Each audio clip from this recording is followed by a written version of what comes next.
Hi, everyone. Welcome back. We're here with Ruth Rutman for episode 3 of the Obligations of Memory podcast network.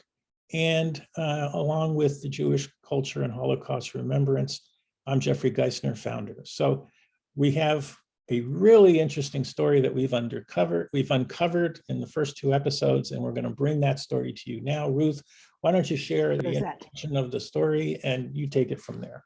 Well, I wanted to talk about how I found out about my parents' experiences because my mother always said that she never wanted to burden me. But my first inkling that something was different was when I was 6 years old.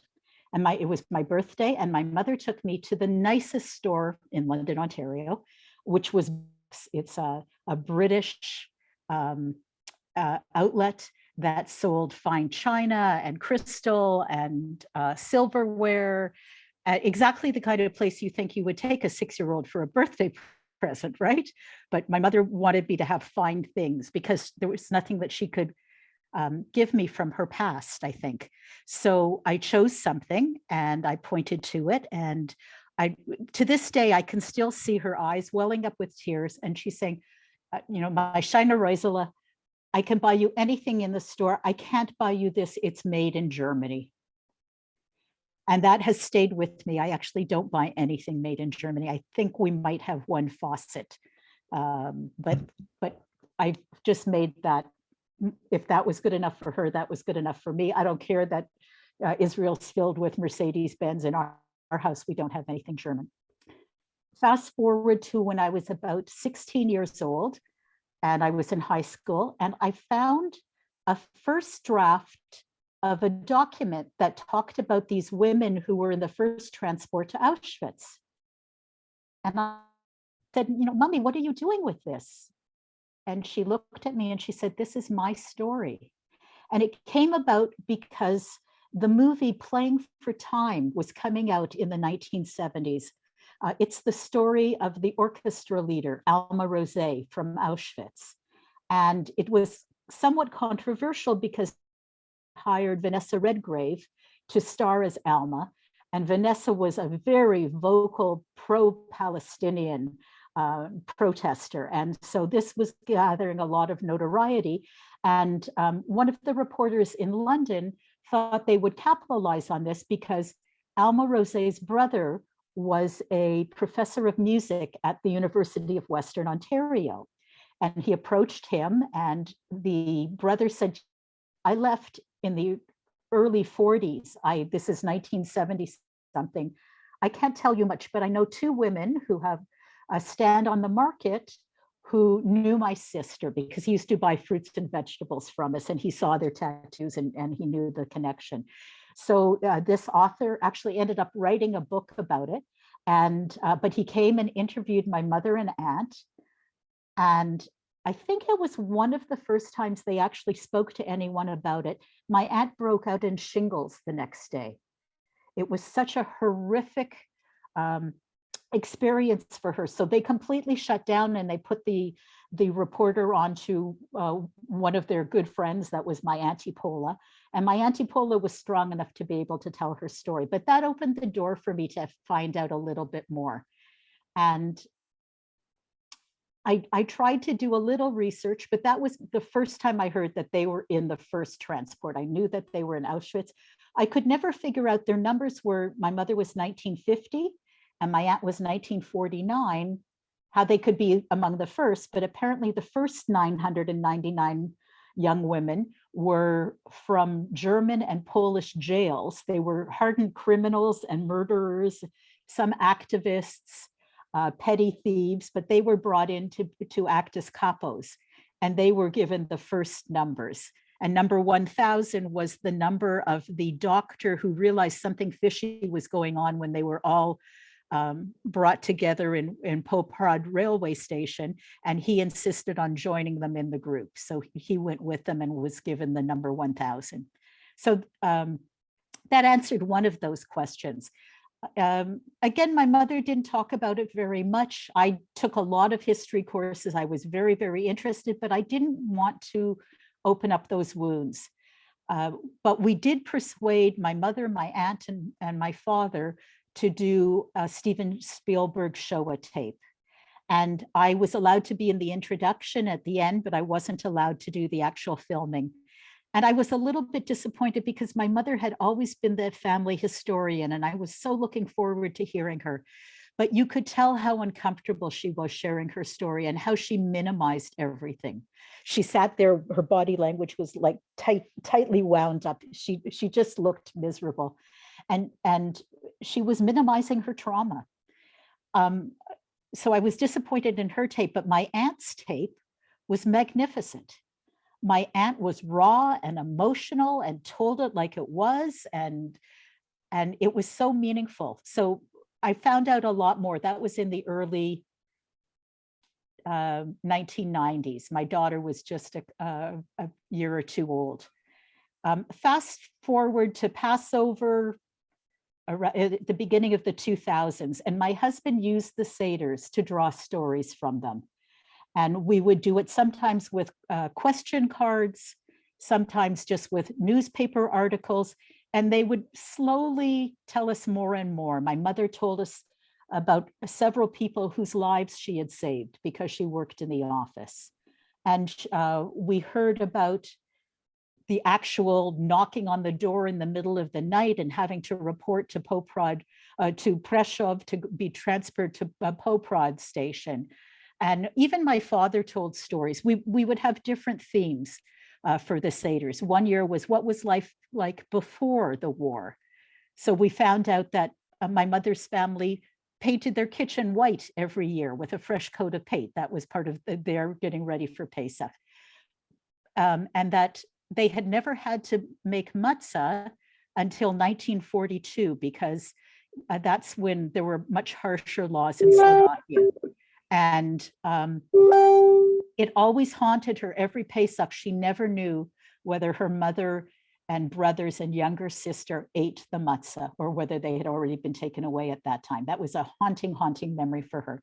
But the Passover discussions were amazing. And I remember one year we had 3 tables down the living room and dining room, and the younger grandchildren holding up their phones, videotaping my mother and my aunt as they talked about some of their experiences. My aunt was a little bit more open.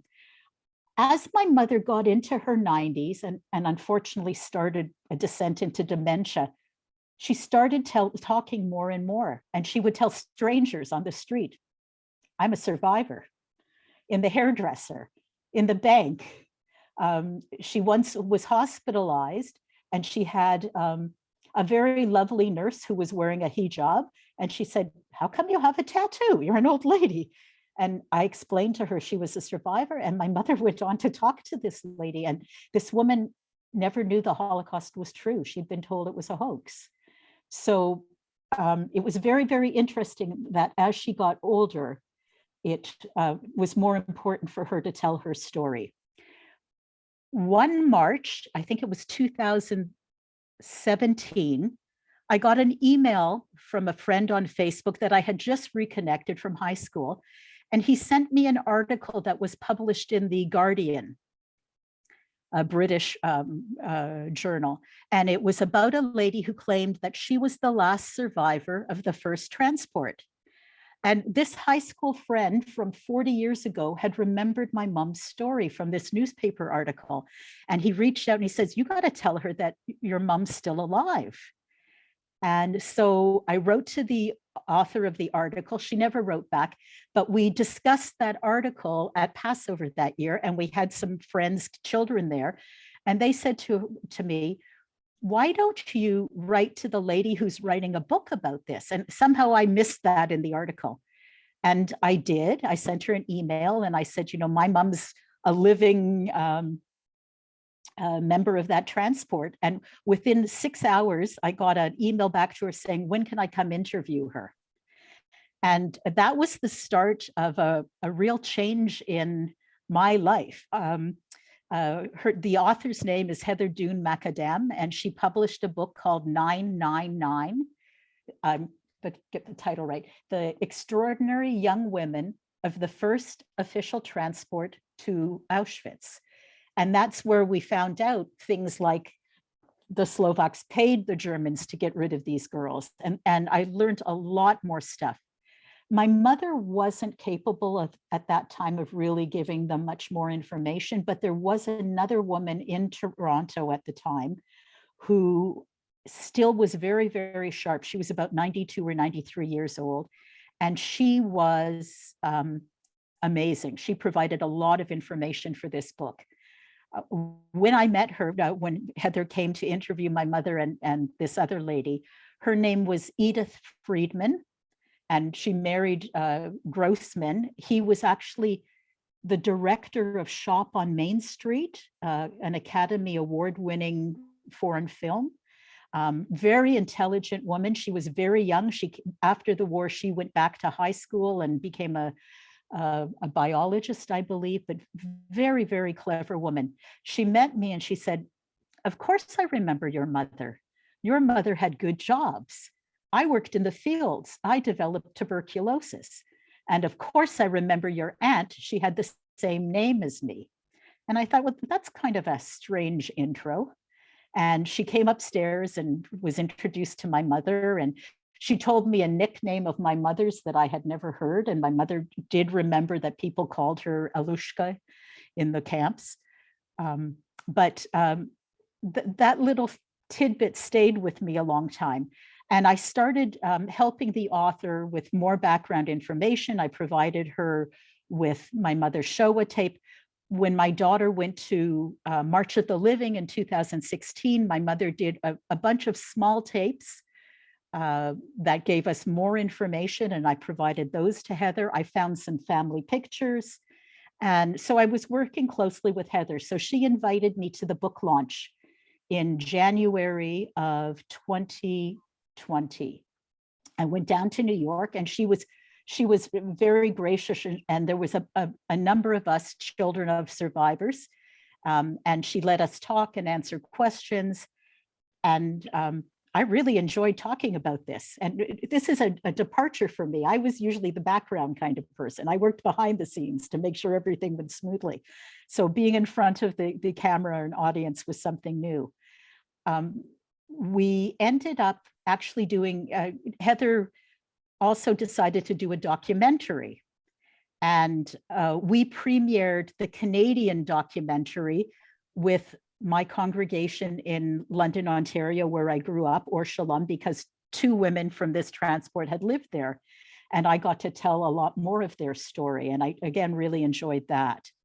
And after that, because of my work with these two events, I came to the notice of someone in Israel, and she had me sit on a 3-panel interview with 2 other people whose parents had worked for Dr. Mengele.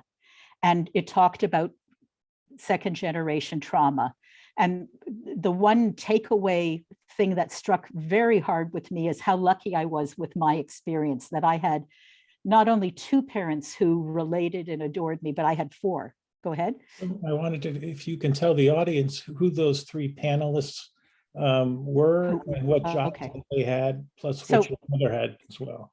Heather called my mother a scribe. My mother's job was to handwrite lists of names and numbers of women who were taken to the gas chambers because they had no typewriters, and my mother had beautiful, beautiful European penmanship.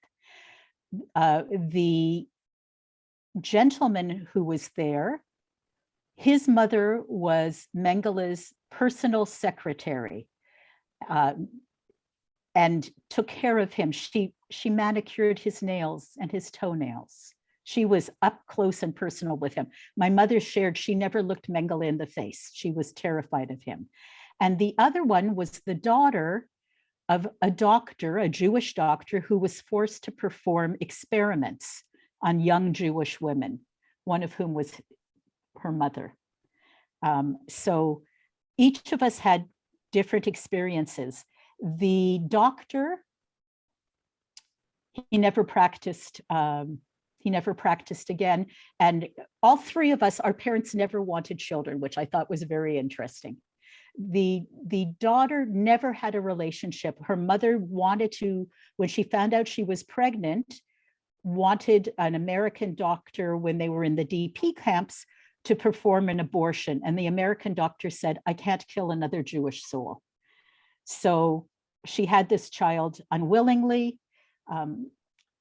She put him in an orphanage for the first 2 years of his life. And then she, when they moved to Israel, they lived on a kibbutz. So he never grew up with his parents. He was always with other children, either in a kibbutz or in an orphanage. He never developed a relationship with them emotionally. And she did go on to have a second child who she doted on. So he had a lot of anger about this. But he's also a playwright and a poet in Israel. So this fueled his inner soul. And the one who was the secretary also didn't want children and had nothing really to do with them. They had a terrible life and never reconciled after the parents were gone. So I was incredibly lucky. And then since then, I also did a Yom HaShoah program with my synagogue that was on YouTube. And we talked particularly about the book and the experiences. And this has just sort of whet my appetite for doing more of this. So I'm actually working with a group in London that someone created a Facebook group, and she wants me to take it over and London, Ontario. Yes, yeah. I'm sorry. She wants me to take it over. I'm creating a database, but it's all of the survivors, and then the second and third generations, and to try to get them to post more information about their parents and things like this. So I'll be letting them know that I did this podcast. But I actually looked at taking there's a new course at Yeshiva University under, is it the Fish Center or the Fisher Center, which is a master's in Holocaust studies. And it's to train people to go out and teach about Holocaust studies. And I think that I might be interested in doing that. On my bucket list too, is I would like to go Prod railway station. Every March 25th, there is a ceremony attended by high dignitaries in this Czech government. And there's a plaque there commemorating that this was where the first transport left. And then I would like to go on to Auschwitz, but I can't March of the Living. I can't be in those large crowds, as I told you before, that I'm just terrified of large crowds. And I think that I will be too emotional, because my mother drew a map for my daughter when she was going on March of the Living, and she drew out, she was in Barracks 10, which is a famous barrack. It was right beside where they used to shoot people. And then she was moved to Birkenau, and she was right beside the gas chambers. And she showed me where the office was and where Canada was. So going there and knowing that this is where she spent almost 3 years of her life, I think will be quite overwhelming. So I wanted to do it in a smaller group, but this has just sort of whet my appetite. We can't forget. We can't let people forget.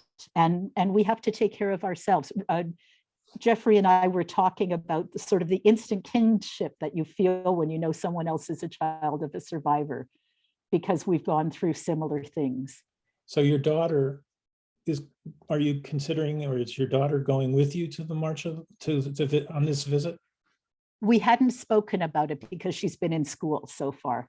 I actually was going to go this past March. I had actually resigned a position that I held for 10 years as treasurer of Jewish Music Week in Toronto, because March was a very busy time for them. And I was prepared. This was the 80th anniversary of that transport.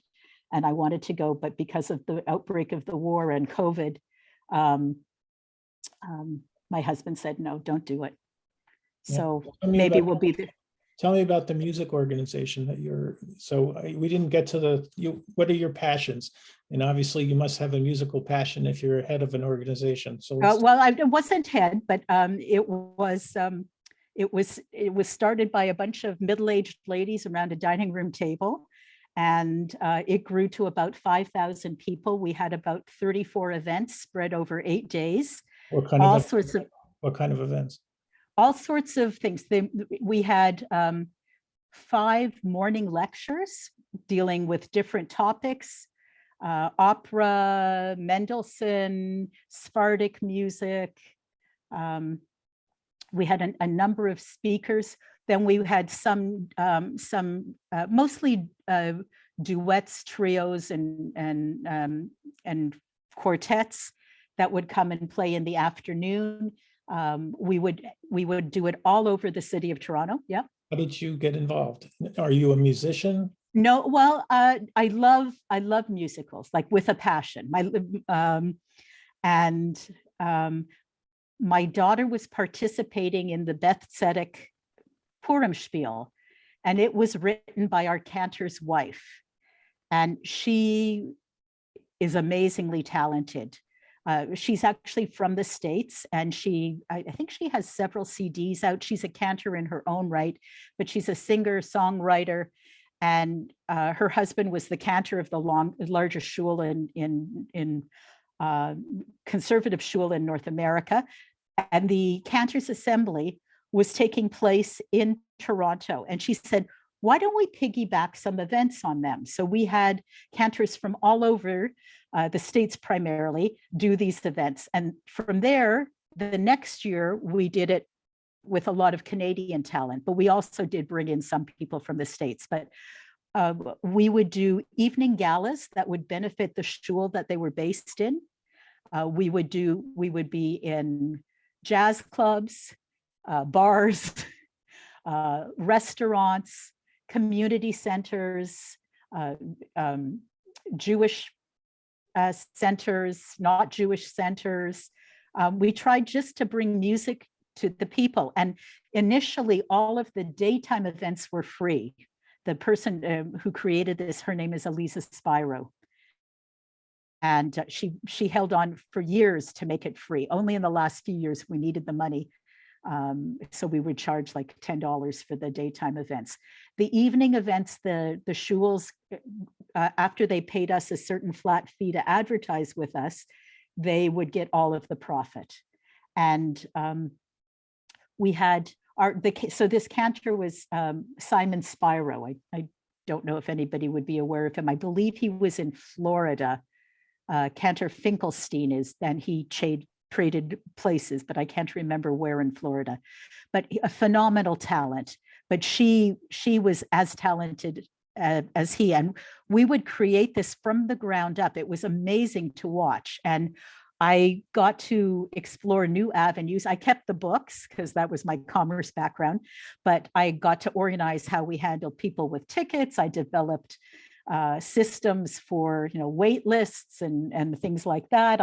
We were all instrumental in creating a beautiful 56-page color brochure, and we had banners all around the city. We had newspaper advertisements. Go ahead. So we are getting to the end of our third 30 minutes. So I wanted to allow you, we've covered a lot of breadth and depth during the last hour and a half. What do you want the audience to know about your parents, about the lessons, about anything that you want to bring forward in the remaining? I think that my message about my parents, and I said this actually in my mother's eulogy, she was a phoenix. She arose out of the ashes and she recreated a meaningful life where she contributed to society.